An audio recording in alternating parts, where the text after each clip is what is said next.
Hello అండి, అందరూ ఎలా ఉన్నారు? ఈరోజు మీకు డిఫరెంట్ టైప్ ఆఫ్ దాల్ చూపిస్తాను. ఇది చపాతీలో కానీ, వైట్ రైస్లో కానీ, బిర్యానీలో కానీ చాలా బాగుంటుంది. ఫస్ట్ కుక్కర్ తీసుకుని దానిలో ఒక గ్లాస్ కందిపప్పు వేసి నీట్గా వాష్ చేసుకున్న తర్వాత టొమాటోస్ వేసి వాటర్ వేసి 3 విజిల్స్ రానివ్వాలి.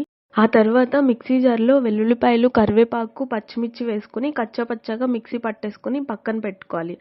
ఆవిరంతా పోయిన తర్వాత కుక్కర్ ఓపెన్ చేసి పప్పు గుత్తితో మెత్తగా స్మాష్ చేసుకోవాలి. అంతే, ఇంకా మిక్సీ పట్టుకోవాల్సిన అవసరం లేదు. తర్వాత స్టవ్ మీద ప్యాన్ పెట్టుకొని ఆయిల్ వేసుకుని తాలింపు గింజలు, కరివేపాకు, పసుపు, ఇంకా మనం కచ్చాపచ్చాగా పేస్ట్ చేసి పెట్టుకున్నాం కదా, ఆ పేస్ట్ వేసుకొని ఒకసారి కలిపేసుకోవాలి. ఇది మంచిగా ఫ్రై అవ్వాలి. ఫ్రై అయిన తర్వాత పప్పు దీనిలోకి యాడ్ చేసేసుకోవాలి.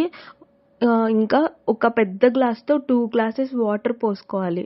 పోసుకుని ఒకసారి కలిపేసి సాల్ట్ వేసేసి మూత పెట్టేసుకోవాలి. ఒక 10 to 15 మినిట్స్ ఇలానే వదిలేసేయాలి. అది చపాతీలో కానీ, బిర్యానీలో కానీ చాలా టేస్టీగా ఉంటుంది. Please subscribe our channel. Bye bye.